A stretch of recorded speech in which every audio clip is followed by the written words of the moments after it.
Genesis chapter 5. Genesis chapter 5. So going back just a little bit from Hebrews. Just a little bit. I suppose we can't go back much further. But I wanted to talk. I appreciate everybody being here. Thanks for being here. I missed you guys desperately. July 4th was a good day, I think, for everybody. I saw that the church had a great event that night. I wish I could have been here for it, but I love seeing all the video and everything. We were in Tampa with the kids, but my daughter Olivia turns 20 on the 5th, and so it was neat to be able to be there for that. I've flown back and forth from Tampa so many times now. Everyone's like, I don't know about airline travel. Let me just tell you, every flight everywhere is as full as you possibly can get them. So whatever you were worried about, you should have bought stock in the airlines a little while ago. It is now too late. All of that is gone. We still have the same pandemic that's always like this, which is everyone thinks they can carry on bags of any size and any quantity. If we could end that pandemic, I would be all about that. So maybe we could have those people wear really tight masks or something. I don't know, but it would be great. But it's happening. So I've flown back and forth a bunch, and it's still the only ridiculous place you have to wear a mask like that, where you're like, I think it's too late. Pretty sure it's too late, but we're gonna sit 4 inches apart from each other, and when you take it off, we're gonna eat. You can't exhale while you're eating, so It's fast. sprinkle, very nice. It's working though. It's going to work great. No worries. Anyway, I've been doing some traveling, but my wife and the kids are able to be down there for 2 weeks, and I appreciate Naren teaching for us last week. Really enjoyed what he shared and kind of drawing conversation out of all of us. So thank you guys for doing that.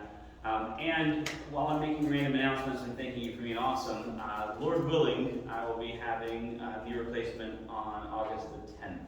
So it's in a few weeks.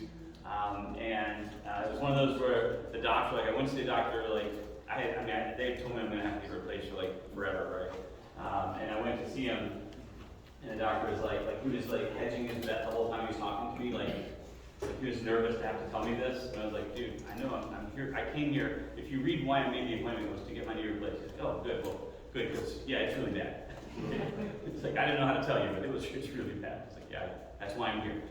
But anyway, doing that, so I will be out a little bit back then. Hey, Naren, thank you guys. I was thanking you for sharing last week. What a blessing that was. Thank you for Free to repeat everything. Free to sleep. Yeah, but I appreciate that. Be happy to listen. But anyway, I will be out for a little bit, but we'll have folks to step in and to cover. So appreciate your prayers for that. It's pretty routine as it can be to just simple for anybody, I guess. But it's a little exciting. I have a huge titanium plate in my tibia, and it has 6-inch screws that go from that plate through my tibia. And so the 6-inch screws are in the place where the artificial knee should go. So they're gonna be like, we have to get rid of all that stuff. It's well, that sounds fun. So they used a big drill for that. So I hope all of you enjoyed that. I'll get video for you all. Not 10 snips or? Yeah, right. There's they're lag bolts. They're 6-inch lag bolts. It's pretty awesome. I have great pictures. You want to see pictures? I have color pictures, but it's really great. But a little bit of complication, but it should be basic. Anyway, it's been a great summer for us. Crazy busy. I teach over the summer, and so Christy and the kids were out of town, and it was almost like I never missed. I was working 20-hour days. It was just every single day. The one thing my wife said to me, she's like, "Don't work the whole time I'm gone." Okay. But it's a crazy season for us, but super grateful for all that God's doing in our life, and really grateful for all of you. Thanks for being here today. We had talked and promised, and we're going to lead into this as we start a new series, and that's to talk about family. I really want us to get a biblical picture and a godly picture of family. What is our mission, right? And it really is interesting because I like Loren's question last week, part of his question, which is, what are you up to? What's your purpose here? And his way of asking is, what is your ministry statement? What is it you're doing? Which is fun, because I like that he asked that question. I wish I could have seen it on video rather than audio, because I'd love to see your faces when he said, what is your ministry statement? Because a lot of people are like, I'm not in ministry, right? I'm not, easy big fella. I'm not in ministry. But the reality is, as you indicated, you are. If Christ is alive inside of you, you're on the mission field. you're a missionary, you're a minister. You're called to be that, right? You do not have to pray to say, God, am I supposed to be a witness for you? There's no prayer required for that. There are so many things. I preached a whole sermon one time on things you never have to pray for. Because people are like, you have to pray for everything. Like, you don't. There are tons of things you don't. Should I believe God? You don't have to pray about that. Just believe Him. His word is inerrant and infallible. Should I believe the Bible? Yeah, you don't have to pray about that either. It's right there for you. It's God's word, right? But this is one of them. Should I pray about being a witness? Well, you can pray that God make you a better witness, be a better job of being the witness, or be a better job as a minister, teacher, share, whatever, but not. We're on the mission field, folks. And that's really important. I don't know what your professional career is like, but I've been surrounded in different era of different stages of my life by people who are 100% just like, what's the minimum I can do and not get fired? You know what I'm talking about? Like the people that are just like what if I only did like 20% of the stuff I'm supposed to? Is that the threshold? Because whatever that threshold is, they will stay at 1% above that threshold, right? They're just like, it's like, and I gotta tell you, it makes me crazy. Like, I don't love yard work, but if we're gonna pick up leaves, let's pick up leaves, man. Let's get it done. You follow what I'm saying? Like, I don't love it. I'm not saying I've always loved all the parts of all my jobs, right? But man, let's get it done. Let's do something. Let's get after it, you know? And I get it, having the right pace and having a good break. I understand those things, but pacing yourself and taking a nap are really different things, right? Like, I picked up a leaf. I think it's time for a nap now. I need to go inside and recover. That leaf was, woof. Right? It's going to take you a while to get done. I used to talk about that when a house we lived in, we had a yard that was about maybe this big right here. Like the yard was like that big, but it was surrounded by trees. And so it would dump trees like a Charlie Brown Christmas episode or basically like, you know. And we'd clean them and it was like, but then the next day it's like, they're there again. You know? Even those jobs, just get after it, let's get it done, right? My dad was like, if we don't, we'll never win. I was like, what if we just burn them all down? Like, just burn it. Let's just wait. We'll burn it. It'll burn the grass. It'll grow back. It'll be good, right? Apparently that was against the law or something. I don't know. We have to work, and that's what I want. I want to work as unto the Lord. I don't want to have a job as a minister, a job as a missionary, and be failing at it. Because I'm ignoring it doesn't mean it isn't my job. That's really my point in all of that. Just because I'm ignoring that doesn't mean it isn't my job, right? And I've had people tell me that, like, that's not my job. Like, literally, that is your job. Like, I'm not really in charge of reservations. Yeah, you are. That's actually, it says reservation specialist on your name tag right there. You know. Well, it's not my fault. Well, that's a different question, right? That's what we like to do. Anyway, it's a great question. What's your mission statement? What's your ministry? What is your purpose? What are you about? What's your job? Right? So I want to spend some time talking about family in that context. What am I supposed to be doing? I'm not 16 anymore. Right? I'm at least 18 right now. Right? What's my job? Like, I'm done, right? I'm done being a kid. Sort of. Are we done being kids, some of you? Are we done being kids? If your parents are still alive, let me tell you something. You're not done being a kid. They will remind you regularly. They're like, I think I'm a grown man. Did you? Now, you, Michael, you be careful driving home. Okay, Mom. Because we were going to be like, woohoo! Since you said be careful, we'll do that. You know, it's funny. I'm not sure I'm ever done being a kid. As long as my parents are alive, I'm still going to be a kid. Now I'm also a parent. But am I a parent until my kids turn 18? What's that? They wish we were done way earlier than that. Right? Am I done at 18? Someone's done 18S, and I'm like, is that how it works? Right? You guys follow me? Like, when you stop, and in fact, you just keep switching roles, right? You keep reversing and switching roles. You now become the parent to your parents, who are now the kids. Right? I have literally had to say things to my mom and dad, who are quite advanced in years. How are you guys today? Oh, no worries. That's perfect. I love it. Right? I've had to say things to them I can't believe I had to say. Like, you can't do that. Am I allowed to say that to my parents?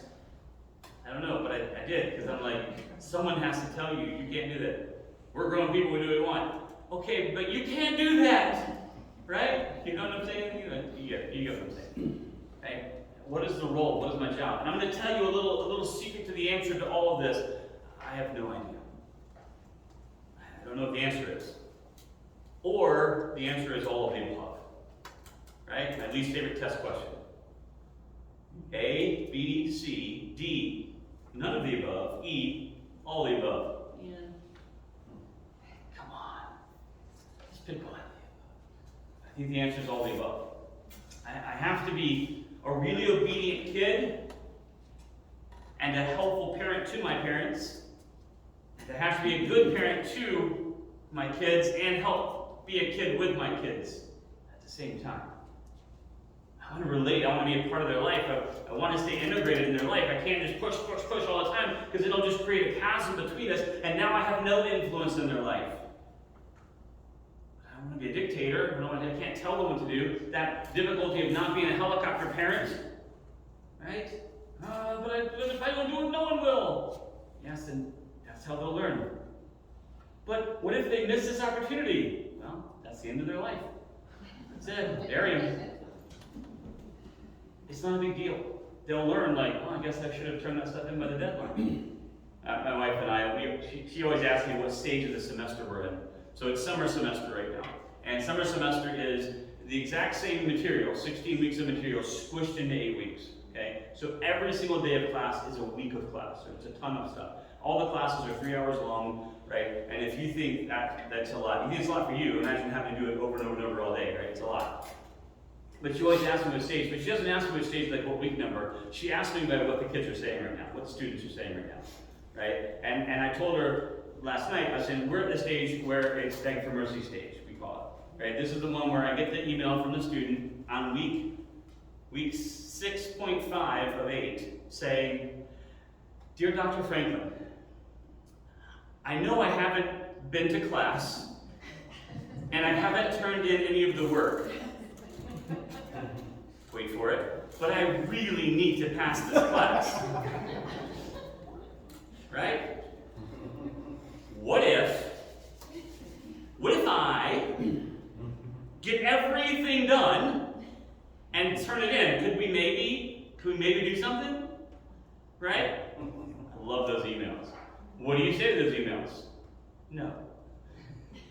Right? I mean, no, I don't say that. But what I should say is, so you're going to tell me that after 6.5 weeks of doing nothing, you're going to magically do, understand what I'm saying to you, the equivalent of 13 weeks of work. You're going to get done now in a week and a half. Plus, all the other stuff that we have to do, right, that you should have been doing if you were running out of time, right? Like, sure. I always feel like I'm making it like, I'll take that bet. I'll bet you your grade that you can't do it. Go for it. Right? Like we have a drop period, right? You could have just withdrawn from the class. You could have just been like, I haven't been to class once and haven't done a single thing, and it's halfway through the semester. Gee, I probably should drop the class, right? But I can't, Dr. Franklin. I must pass this class. Well, it turns out you mustn't. Because if you needed to, you probably should have done a little work. Right? It's that stage of the semester. The reason I'm gracious to those people, all right, allow me for a quick reversal from humor to pain. The reason I'm gracious to those people and say, absolutely, I'll grade anything you submit as long as it's there before the grades are due. I'll give you every chance I can. It won't be for full credit, but you could likely pass the class if somehow you finish everything.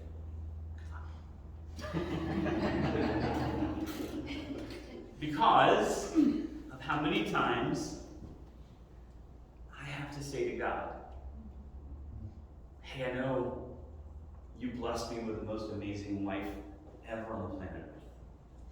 I know you've given me these amazing kids. And you blessed me with this house and these cars to drive, and I get to sleep inside at night, especially last night's a good night to be inside. And for the food I get to eat, and for jobs that I love. Jobs, that was funny to say in plural. Jobs that I love. But I haven't been to class all semester long, and I haven't done any of my work that I was going to do for you, God, but I promise I'm going to make up for it somehow in my whole entire life. And it turns out I just can't. Because just like class, I've missed the opportunities. I was in the elevator with that person who was going through a hard time, but I was too busy dealing with something else that was really important, like that really important Facebook message or that latest little video I had to watch. I missed it. I can't get that chance back. There was that heartbroken, office mate that was sitting at her desk crying, and I walked by because I was too focused on 100 other things that really don't matter. And I missed that, right? My mom and dad are still alive, and I don't mean to draw this out and create pain in anyone's life here, but in this class, in this year, this last calendar year, we've had a lot of you who have lost a mom or a dad. And you would say to me, don't squander that moment, don't squander that time, don't miss that. And we are in that spot. We're in that spot where we drove out of our way last night, and if you were driving yesterday, I'm going to tell you something, Florida is full. Stop going. They need someone at the border being like, no, just no. Because everybody that you've ever known ever on the planet Earth was driving home from Florida yesterday. So I don't know what's going on in Florida, but man, that governor has made, you open the state, and I'm telling you that place is nuts. Like, I know a ton of you try to go to Florida, and you're like, wait, it's called 94 places to get a reservation. Yeah, you're welcome. That's what happens when you have a governor who has some vision. And anyway, another story for another day. But it's crazy driving home. But we stopped at my wife's parents' house, my in-laws' parents, because it's important to see that. It was totally inconvenient, right? But we stopped, and we stopped, and we were going to stop and eat lunch anyway. We stopped at their house. She made us a meal there to eat, and we had a good visit with them, and it was an awesome time, and I loved them dearly. But we did that not because it was convenient or fast or simple, but because we don't want to miss that opportunity. Right? We're not the best kids ever. We're mostly doing that out of guilt because of how often we haven't done that. You tracking me? My mom and dad were like, when you guys get home, maybe you can come over, we could have dinner. And we have to drive for 12 hours and fighting our way all the way home and all that. We were like, yeah, no. Sorry, we love you guys. I don't know how long I'm going to have my mom and dad. Can't squander those moments. Do you get it? My kids,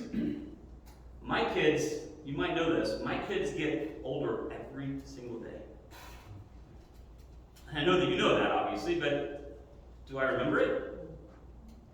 Our youngest child in September will be 14 years old. That's craziness. Right? That's crazy. Now some of you are like, oh, I remember my grandkids when I was 14. I get it. We're all at different stages. I got it. But it doesn't matter what's happened. You still are looking at that kid, and you cannot help it. My 22-year-old, I still look at him and think about times he would lay on my chest, right? His little feet right here, his little behind right here, his chest on my chest, heartbeat to heartbeat, his head turned sideways, drooling on the top of my chest here, and purring like a little kitty asleep on my chest. He could do that now, and I would be dead. Okay? But I remember that, like, I know he's 22 and he's this grown man and he's like, I got all this, Dad, I'm good, man. But I remember, when I look at him, I still remember that little baby boy sitting right there. Right? And I know that this is the telescope, right? I know that if that's true, then my mom can still see me, and who she constantly refers to with her arm like this around me as her baby boy. This is my baby boy. I'm like, I'm 51, Mom. I don't know if I can be a baby anymore, but okay, right? I said, my baby boy, little bitty fellow like me. Yes, what a cute little baby it must be. But she still sees me as the same size as that kid on her chest asleep at night. You follow? Right? My point is, I want to be gracious to other people because I want God to be gracious with me. And I'm not saying this out of conviction. I'm not trying to convict you. If God convicts you in what we're talking about, that's on you. It has nothing to do with me.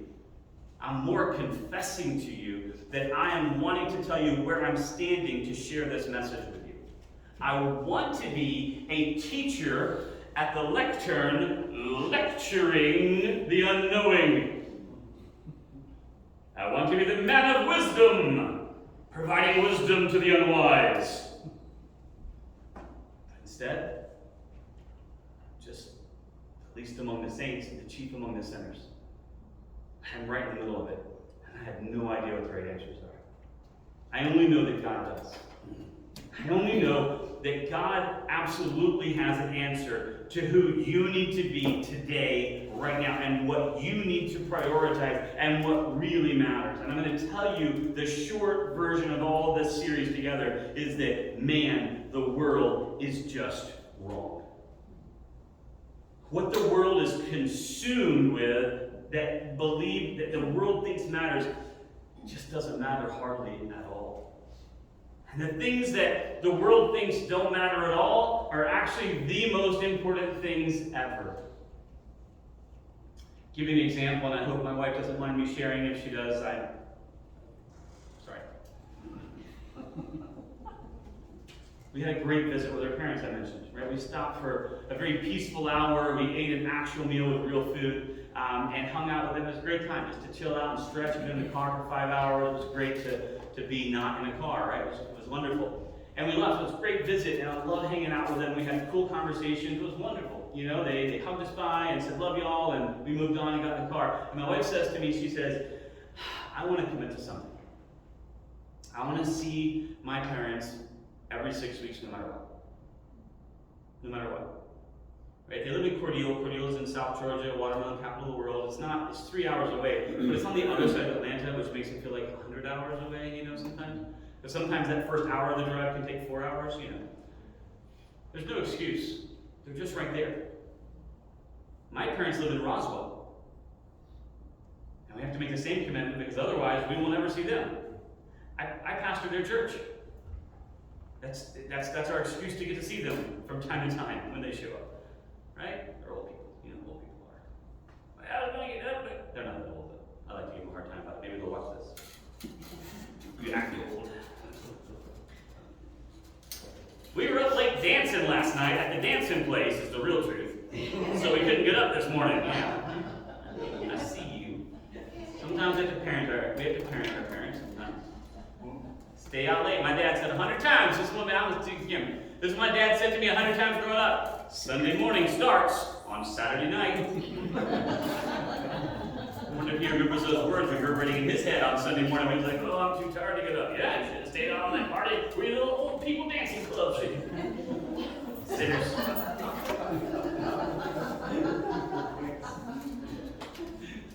Imagine having your kid as your pastor. I love my mom and dad, but my wife made a great commitment. We just need to make an effort to do it. Because sometimes, even though they're just in Cordele, it'll be 2 months before we see them.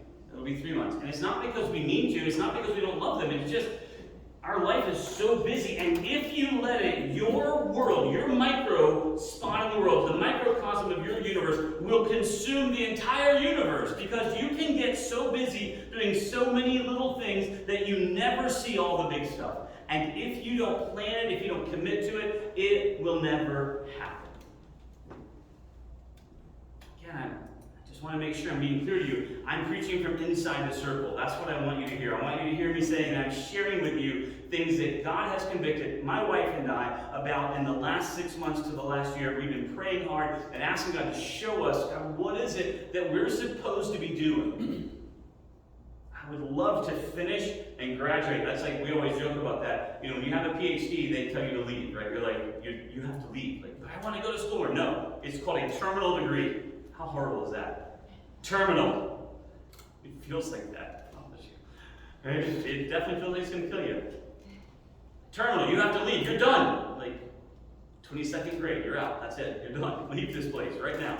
Right? You can go back and do something different, but you can't do this anymore. And so you're supposed to be the knower of all things, right? That's what you're supposed to be. Like, I am the subject matter expert in all things. But it turns out you're not. You do research for the rest of your life to figure out that there's more stuff you haven't learned. In fact, you're learning stuff that you didn't even know was stuff that needed to be learned. I've shared this before, but when I got my pilot's license, I felt like I had reached this great achievement. And now he was gonna hand me my license, and I was gonna be a pilot. And he handed me my license, and he said this to me, I'll never forget it. He looked me in the eye, and he said, "This is your license to learn." I was like, but I felt like it was my diploma. Like, I'm done learning. He's like, no, you haven't learned anything yet. You've only learned the very most basic, tiniest element of how to fly airplanes and what it means to be a pilot. Let me give you this license now so that you can really start to learn. Right? You remember this. When you turn 16, you got your driver's license. If you're old enough, you got it when you turn 16. If you're younger, you got it a day after you turn 16. Right? But you got your license at 16, and you thought, I'm ready to drive. I passed my test. I passed my driver's test. I'm like, let's do it. How much have you learned since then about driving? Have you had to teach some drivers who like to correct you about things? You're like, that's correct. The speed limit is 55 on 285. But if you go 55 on 285, I'm not going to let you drive. Because you'll die. Now, stay to the right-hand lane, go with that traffic, and that traffic might only be going 70, okay? But whatever they're doing, you stay right. Now get to the right. Go with the normal people over here on the right, not the crazy people like me in the left-hand lane. You be with the normies over here on the right-hand side and go with pace. But don't drive 55 on a road where everyone's going 70. But Dad, the driver's manual says, and I'm like, totally get it. And you are 100% breaking the law. And you tell any police officer closer to you that you said, my dad said it was okay for me to not die. And they're going to write you a ticket, and I will go and I'll pay for that ticket, and that is fine with me. Because I'd rather pay that ticket than to see you die. Right? I get it. But they know everything. 15-year-old drivers obviously know everything. Dad, you're not supposed to enter the intersection. Like, yeah. In Atlanta, if you don't enter the intersection, you will get pushed into the intersection by the people around you. They will put it to 4-wheel low, and they will just get moving. It's just to wait until you can clear the intersection. Not in Atlanta, baby. In Atlanta, you don't get 3 cars out there jammed at the intersection. It'll be red and a half, and you'll be still clearing that intersection. Right? I understand what you're saying, but have you learned a little bit more since you turned 16 and you were a director? Yeah, you have. Are you done? Nope. Not at all. I've shared this with you before, but I always tell my kids the very first day of driving training I do with them, I said, the easiest thing for you to understand how driving works is to recognize this simple fact. Everyone on the road is trying to kill you. Just view it that way. Every person out there is trying to kill you. Then everything you see makes sense. Why did they pull in front of me? They're trying to kill me. Right? Assume they're going to kill you. So don't be like, well, they have a, it's my favorite thing kids say, but they have a stop sign. That only matters if they're going to stop. Right? Well, they shouldn't do that. Oh, I agree. Let's don't confuse shouldn't with couldn't and wouldn't. Okay? They absolutely will. Just assume they're trying to kill you, then everything makes more sense on the road, right? I don't want to stand here in a point of wisdom. I don't have a terminal degree in whatever it is I'm doing right now. I don't know how to be a kid. I'm still learning how to be a good kid. I'm still learning every day to be a good husband. No amens. Right? Still learning every day. I'm not done. I haven't finished husbandry. I am not, that's a different thing. Being a husband. Husbandry is totally different. I haven't finished that either, by the way. I haven't finished learning how to be the best husband I'm supposed to be, nor am I an animal husbandist. But I'm still learning, and I certainly haven't learned. We have 5 kids, and when you have 5 kids, people come up to you all the time like, you must know everything there is to know about being a parent. No, I haven't. In fact, I haven't even learned everything I need to know. Our oldest son is Dylan. I haven't finished learning all the things I need to know about parenting just Dylan. Forget all the kids on the planet Earth. I'm talking about that one kid. I haven't even finished learning all that I need. My wife and I are currently right this minute praying so hard for him because we are at a point where we see so much potential in this direction and he's heading backwards in this direction, and it makes our brains ache and our hearts long for him to make the right decision, which obviously is what we want him to do. But at the same time, put the arrow in the bow, and my little release is not working. Right? That's why the arrow is so strong. That's why we made the arrow. We have to, that last little bit, it turns out, you gotta release. It's hard. Right? But I see so many options for them. So I'm just trying to be really clear with you. I have no expertise in parenting your kids. I have a lot of experience parenting, don't misunderstand me. But I haven't even finished figuring out how my own kids work. We have 5 kids that have the same mom, the same dad, same genetic pool, and they are all so supremely different, you would think that every one of them was adopted. Came from totally different gene pools. They all differently. My son, words of disapproval are a big deal to him. My daughter, the oldest daughter, the way she looks at it, she needs affirmation. She needs it desperately, right? Molly, super cool middle kid. She's like got her own vibe going on, but she's FOMO, man. She is, that fear of missing out is big in her life. I don't want to miss anything the older kids or the younger kids are doing, right? I don't want to miss anything that's going on with all my friends. I want to do this and that. It's a different kind of thing, right? My oldest daughter is like, this is what I'm going to do for the rest of my life, right here. The other kids are like, I don't know what I want to do, just I want to go, right? Every one of them are different, right? Our youngest daughter, Hannah, is like, she's jacked, she's getting in shape. She has a pull-up bar thing, and she knows how to use it. I'm just telling her right now, it's crazy. She's into it. It's like, cool, I love that she loves doing that. Where does this go, right? How do I help her motivate? She likes to go to bed early and get up. I'm like, whose kid are you? I have trained you better than this. You can't say 9:30 like it's time to, I'm tired, I'm going to go to bed. Like, what? 9:30? We're just getting started. That's the time for the second movie to start. What are you talking about? Just getting warmed up. I'm going to go to bed. Then she gets up in the morning. She was the first one up at our house this morning, guarantee it. She probably got up and worked out and then got ready. I'm like, who are you? It's that one, by the way. She's 100% my wife. Totally different. Cameron, super cool, young guy. Ready to do his thing. Super smart, ready to be cerebral, want to dig into doing stuff. He's a figuring stuff out kind of guy. Figuring it all out. Really different, right? I have no expertise to offer. I can offer advice, and I can definitely pull from Scripture, but I just want to make sure that I'm setting the stage early for you to recognize none of us in this room are done. I think it dovetails nicely with what Erin was sharing last week. It's like, we're not done. None of us have been given that permission slip to say, like, you may be excused for the rest of your life. Some of us are starting brand new eras of our life. Right? I shared this with you. Like, my wife and I felt a conviction from the Lord about what He wanted me to do. And I've been on that path now for a long time. I've been teaching, this is my 8th year doing that. And that's a change in life that happened almost at 40. It's a totally different career, especially a career that involves going back to school. I was like, are you sure, Lord? Yeah, I'm sure. Are you super duper sure? Yeah. Okay. I'm just telling you, whether you're 40 or 60 or 80, God can say, great job so far. Now, let's turn hard to the left and we're going to go this way. Hey, all that stuff you've done, this whole career you have, awesome. Let's take all that and be like, wow, put it like a trophy up on the shelf and be like, ta-da!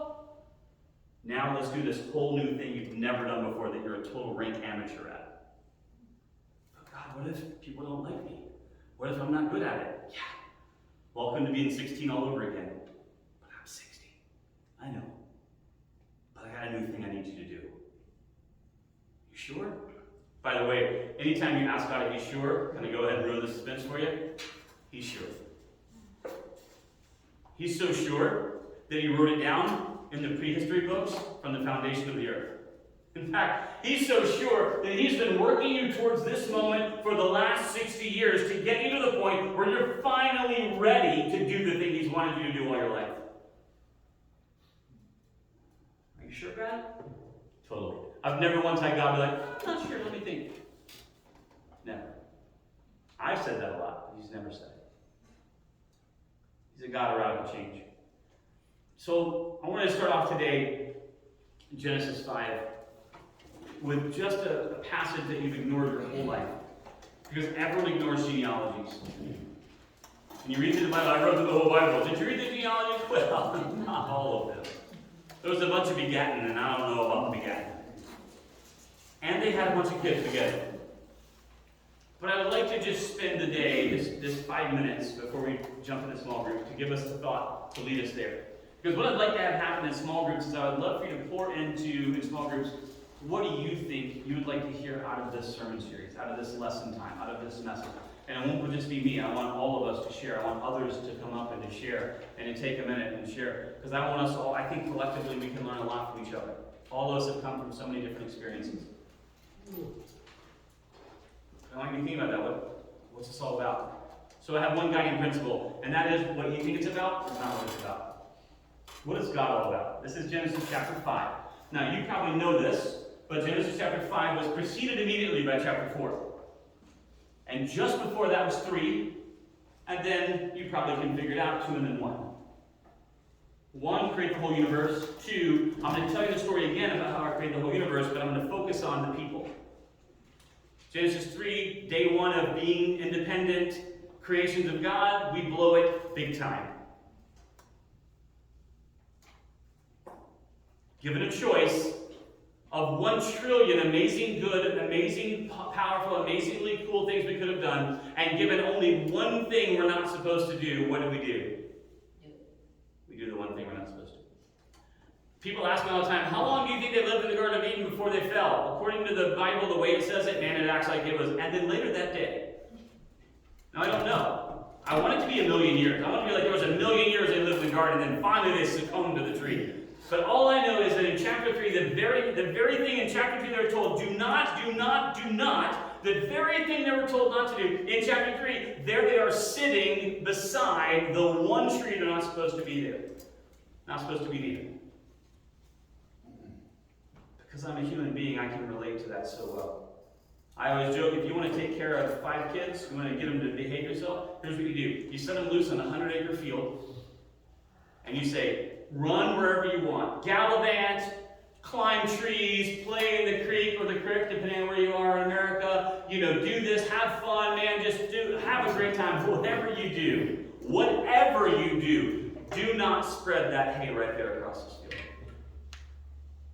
I don't care what else you play, go out, take a nap, swim, I don't care, but whatever you do not go into that barn and get those hay bales out and take them to the cows. Do not do that.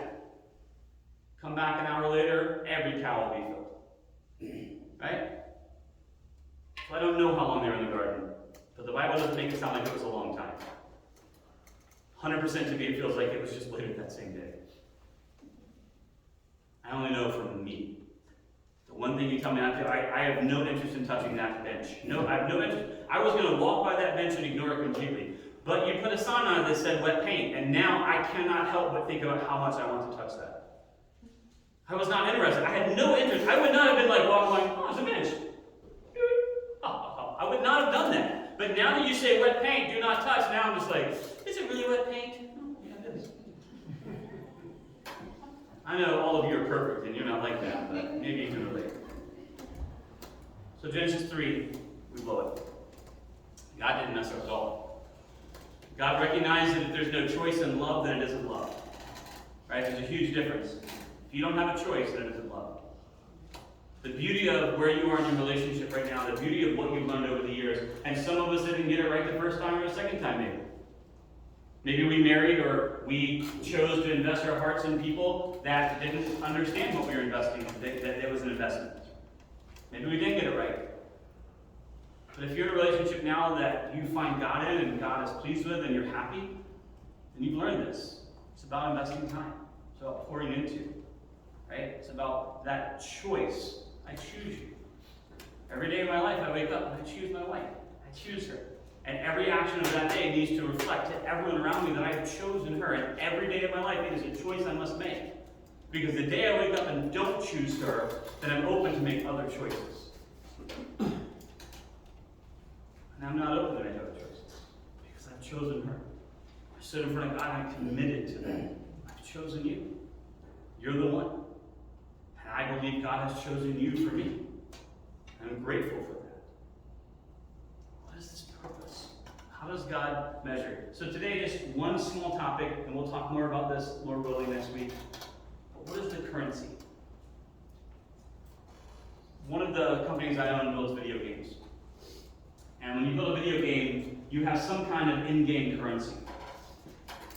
In an adventure game, it might be hit points, your life points. Like, I have 100 life points, and as long as I have 100 life points, I'm strong and healthy. But if someone hits me with a sword, now I have 90 health points. Oh, hit points. Oh my goodness, what's going to happen?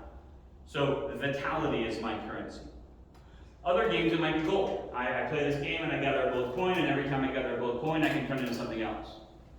So what's the currency? Now, in our society, we measure our currency as currency. If you read through the headline news, it is either about crazy people getting crazy rich off of crazy ideas, or it's about people that are standing in the way of some sort of liberal progress. Those are the only two items that are in the news today. Either you're blocking the liberal agenda, or some crazy idea got somebody rich really quickly. Now, if the people who got rich really quickly are conservative at all, then they get a twofer. Because they're sure that if that conservative person got wealthy doing something, 100% they probably are racist, obviously. You get a 2-for-1 deal on that article. Right? We have an entire network that you can watch stock tickers swing by all day long. That has to be the most inefficient thing ever on the planet Earth. Could you imagine, like, I wonder how my stock's doing? No, there it was! What did it say? Hold on, I'll wait, it'll come around again. That's got to be the most annoying thing ever. But I know people love it. Oh, I'm in the financial market, I gotta watch it. No, you don't. Why would you ever watch that? Just go, right? I don't want my financial advisors to be going, I think it went down. Sell! I don't want that. I want them to know, or I want their screen to be like, buy, sell, right? That's how consumed we are with it. Our currency in our world is currency. Dollars. And so we measure it that way. You guys are a successful couple, then you have to have the big house, and you have to have the nice cars, and you have to have the nice clothes, and you have to have the nice jewelry. If you don't have those things, then how could I ever believe that you're a successful couple? If you don't have all the things you're supposed to have, then, right? Is that a shirt you wore before? I think I've seen that shirt before. Yeah, it must be Tuesday. Well, if you were successful, you would never wear the same shirt twice. Boy, am I in trouble. I'm not successful at all. I think I've worn the same shirt 2 days in a row before. Sorry. We measure it that way. Verse 1. This is the book of the genealogy of Adam. I'm going to read through this really fast because there's a phrase I want you to hear over and over. In the day that God created man, he made him in the likeness of God. He created them male and female. I'm going to read that again. He created them male and female and blessed them and called them mankind in the day they were created. So, I don't have time. Todd, just put a comma there, Todd. Put an asterisk. You know, rant, reduce. All right.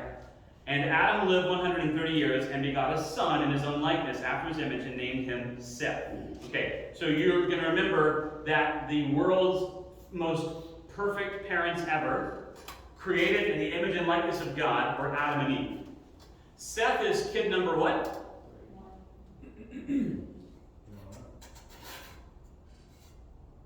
He's at least 3. You remember the other 2 boys? Cain and Abel. What about them? Yeah, what happened to those guys? That was Genesis chapter 4. How's your first day as parents going? Well, the boys got in a row. Bit of a disagreement. And they one's dead and one's banished. This isn't like generation 12 muddied down. This is Adam created by God, nostril breath of life. Adam, no belly button. Adam created by God, Adam. Eve, drawn from him, crafted by God specifically to be a help meet for him, an exact match of exactly what he needed. I'm not casting dispersions on us, but I feel just a little bit like none of us quite measure up to that. No offense to anyone. Now, I was in fact crafted by God. In fact, I was stitched together in my mother's womb by God. I'm not denying that part, but I do in fact have a belly button. I was attached to my mom. I'm not going to claim that I'm that. Walked with God in the still of the evening and walked with Him. Literally walked. They had no shame in their life. They could walk and talk with God in person. Unbelievable. And their 2 boys, the 2 oldest, get so corrupted so quickly. one kills the other, and the murderer is banished forever. Can I share a little micro message in the middle of the message? You can be the best parents ever on the planet Earth. And you can pour into your children every good, holy, and righteous thing you can. And you can program them, and you can teach them, and you can share them, and you can demonstrate them. You can do 1 million amazing, incredible things in their lives. And they might still go off the rails. First time we hear about a young lady becoming pregnant out of wedlock, our first thing is, oh, those parents should have done something. What exactly? What exactly do you propose? First time some young boy gets busted for drugs, those parents should have done something. What exactly? I don't disagree, but what? And let me ask you a better question. Do you not think those parents may have done all the things you're about to suggest? In other words, immediately when we see a child falter, 100% we blame the parents immediately. Now, don't misunderstand me. There's plenty of blame to spread around. But if I'm ever going to allow my kids to be autonomous agents, if I'm ever going to do what God has commanded that I do and let them leave that nest, then they're going to have to make decisions about the tree of the knowledge of good and evil. So there are two forms of parenting. Christians are the worst at it. We believe in castling. I will protect my child from this ugly world. They will know nothing of it. They won't hear a curse word. They won't see a naked body, not even a statue in a museum. They will remove corruption from their lives. I will protect them. And then when they're 18, I'm going to throw them into the world. All right, go off to college. Good luck. And what you've done is you successfully raised 18-year-old 3-year-olds.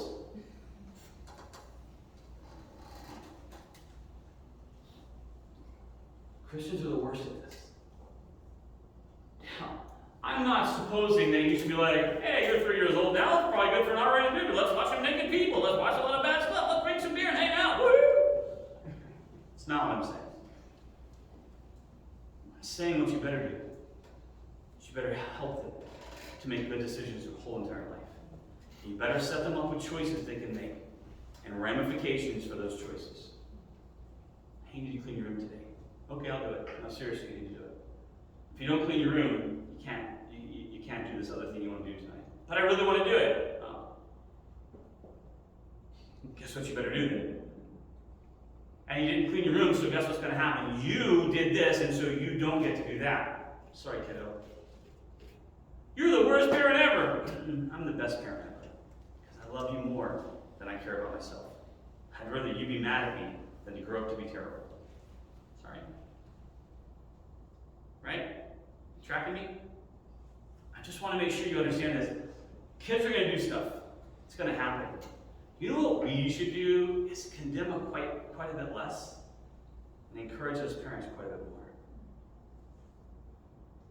Man, your daughter had this spiritual compromise. Your son had this spiritual failure. Hey, can we come alongside and pray for you? Can I spend a little time? Because I'd like to tell them about a story of my life where I was in that same spot. Hey, I don't want to talk about this a lot. I don't want to publish it abroad, but hey, I got pregnant out of wedlock too, and can I talk to your daughter and just be like, man, I love you, I want to pray for you. Can I come alongside and help you walk through this moment? You guys tracking me? I know a lot of people are like, oh, I don't know about all that. Really? Let me ask you a different question that you needn't answer right here. How many of you could have been pregnant outside of wedlock? And just maybe you weren't. Be very careful what you think. Kids get involved in drugs. Kids get involved in petty crime. Kids make bad choices. Kids get in fights. Can I tell you, there's friction when Christianity rubs up against the world. There's friction. And I want kids that are strong enough to take a stand and make the good choices. But they're not going to learn that when they magically turn 18. And I throw them off to college of all the worst places on the planet Earth. Here's your first chance. Hope it goes well. I know you've never been in a swimming pool before, but let me toss you in the ocean. There might be sharks and stuff, but you'll figure it out. I hope that sounds crazy to you, because it is. But at 15, they needed your help learning how to make decisions way before they got to 18. At 12, they needed your help learning how to prioritize and make choices, right? They need that help. They had lots of kids. Adam and Eve had 2 boys that we know about, Cain and Abel. Then they have Seth, who's at least their 3rd child, but likely the Bible tells us later they had sons and daughters. But here's what it says about them. What is the currency? 130 years old, he begot Seth. And after Seth, in the days of Adam, were 800 years, and he had sons and daughters, so all the days that Adam lived were 930 years, and he died. Summary of Adam's life, right? He was born, he had a kid, he had more kids, and he died. Seth lived 105 years and begot Enosh. After he begot Enosh, Seth lived 807 years and had sons and daughters. So all the days of Seth were 912 years, and he died. Tell me everything that happened in Seth's life. Three things. What happened? He was born. Good start. He had kids.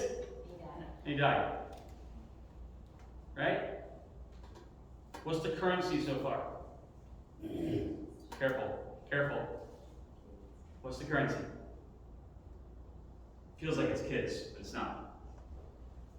What's the currency? Yeah. It's hard, right? Because we're seeing they're measuring life in years. They're measuring ministry and family. I know this is super difficult. Because in this class, as in all populations of the planet Earth, we have people who have no children. And sometimes that's a choice that people made, that they decided not to have children. And sometimes they want nothing more on the planet. Nothing would be grander to them than having children. And they physically are not able to have children. And I recognize that that is a difficult and painful thing. And I do not want you to hear me say for even half a second that the only way to have a successful life is to birth children. That is not at all what I'm saying. What I am saying is that God cares about families. And it is not about, not one time to say, and they amassed a huge pile of gold.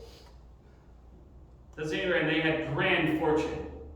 They were amazing artists. Keep reading. Enosh, Canaan, Mahalalel, keep going. Jared, Enoch, over and over. Lamech. Lamech gets us all the way, by the way, to Noah. Right? There's a Methuselah snuck in there for our grand champion of living long years. But every one of these is measured by having sons and daughters. I want to change the currency of our society so that it's not about measuring dollars and fortune. Right? Imagine a 401k. You look at your 401k, you could, right now, you probably have an app, you can pull it up, and you could be, look at all those counts. And you might pass it on over. Right? Oh, it's great. You can retire. Is that my goal? My whole goal of working was to retire? Because I was retired before I started working, right? I could have just started there. Right? But you hear people say, I got 5 more years and I can retire. Then quit now.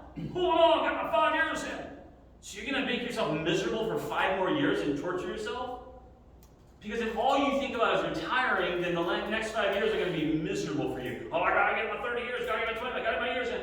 I understand that. It's a bonus if that's how that works. But if you hate it, do something different. Oh, I got to have this, got to have that. Got to tell you something? You really don't. You don't got to have any of that stuff. What you need is to make an indelible mark on the planet Earth. And that mark is not going to be in gold. We drove home because you probably know this about me. I would rather be lost than sit in traffic. I would rather be going the wrong direction than to sit still in traffic, especially on the interstate of Baltimore. So we took 41 home from Florida. It was awesome. At the end, it cost us about 12 minutes of time to not be on the interstate almost the whole way. We didn't touch the interstate until we got to 285. Right? That's the whole way we went. But Old National Highway, we drove past Vander Holyfield's mansion. That place is unbelievable. Right? It's huge. You've never seen it. It's like, wow. And it's in a crazy part, like that area of town. You're like, what? This is the place? But okay. Incredible place. And guess who doesn't live there anymore? Vander Holyfield. Right? That's a good picture. No offense to Evander. And that's my number one thing about people who get money. I really wish that we could create a ministry organization that will come alongside and just help them manage that money. I really do. It's one of my biggest concerns. It ruins their life. That money ruins more lives than anything else in the world. I wish we could just have someone be like, I'm not your parent, but if you would trust me, I would help you live. If you make $1 million playing football, you actually could never work for the rest of your life if you'll just trust me and live within your means. It's amazing. What a gift. Right? But So Britney Spears is not trusting her father. say again? Britney Spears is not trusting her father. Yeah, sometimes the parents are more corrupt than the kids. They're also 16 years old. But it's a good point, right? Like that money doesn't help. I've never seen money make a situation better that was gained through anything else, right? It just doesn't, that's not how it works. It's only people that make it better. Does that make sense? People that make it better. So, I don't want us to have accumulated much stuff. I want us to build families. Now, I know you're going to say to me, yeah, what about people who can't have kids? That has nothing to do with what I'm talking about. Your ability to physically reproduce kids is not at all in jeopardizing God's ministry for you to have family. I wish we could, in this plan, I wish we could have a vision for understanding the sheer volume of people that are in foster care or that are that are adoptable, they would give anything for a loving parent. They would eat corn dogs on a paper plate, ice cold, if they could have a mama that would hand them to them. You don't have to have caviar and silver plates to adopt a kid. We have this epidemic. We want people to not have abortions. We're all like, abortion's bad. But what are you doing about it? Are you creating a care network of these young ladies that you can come around them and you can support them financially and you can give them alternatives and help them find health care? And if they are able to raise that kid, can you help support them and that child? Or if not, can you help find that kid a good home? Because you're not really against abortion if you're not for life. I'm not anti anything. I am for life. And life doesn't end when the baby's born. That baby being born is just the beginning of that long marathon. I hope we want to get the starting line. Let's stop abortion. I get it. But that's the beginning of the journey. It's the same thing with salvation. We get saved, and that's the starting point of our Christian life. We've got to do more than just get saved. We've got to live a Christian life. It's the starting line of Christianity, not the finish line. I can't tell you how heartbroken I am when kids get saved and their parents and their family stop coming to church. Well, they're saved now. Why would you go to church? Can't tell you how many times I see it over and over and over and over again. What would it take for us to measure currency this way? I just want to say that for me, understanding how to be a part of a family is understanding that family is our currency. And every sacrifice we make and every investment we make into our family is well spent. Time, effort, energy. That's how I measure commitment. Is that making sense? Nowhere in here are we going to discover that it's all about gold. It's only ever always about family. Create a family. Find a person you can share your life with. And create a family. And if it's just the two of you for eternity, then find all the good that the two of you can do forever as a family united for God. If God blesses you with children, do not take that for granted. For the love of God, please never describe your child as an accident, even a happy accident, or a surprise. I know you think it's clever and cute. If you had an 8-year gap between kids, people know it was a surprise. You don't have to announce that to anyone. But every time that kid hears that, they're going to hear that they're unwanted. And it's not what you mean, but it's what they hear. We've been done with kids, born for that one. That's not what you mean, I hope. Pray. Just say, what a blessing. What a blessing. If God never blesses you with kids that you birth on your own, please, please, I can connect with people. There are children desperately in need of a home to live in. People that would just thrive for you to love on them and pour life energy, and they would reward you 1 billion times over for every amount of energy you put into them. Family. Does that make sense? This is on me. I apologize. I got carried away. So we'll double up small group time next time. Make up for it. But I love you guys. And I want you to really grab hold of this. Because I want us to get it. Our families need us. This world needs us. We're not going to change the world if we don't get families right. We're not going to have this church be the church it ought to be if we don't get families right. It's a big deal. It's a big deal. Let's pray. Heavenly Father, thank you for measuring things in a way that we can control. Thank you for telling us that being united together as a family is more important than amassing fortune. Help us, God, to live every day of our lives in such a way that we bring honor and glory to you by measuring up and measuring our lives with respect to the currency of the Scripture, which is having families that honor and obey and glorify and exemplify Christ.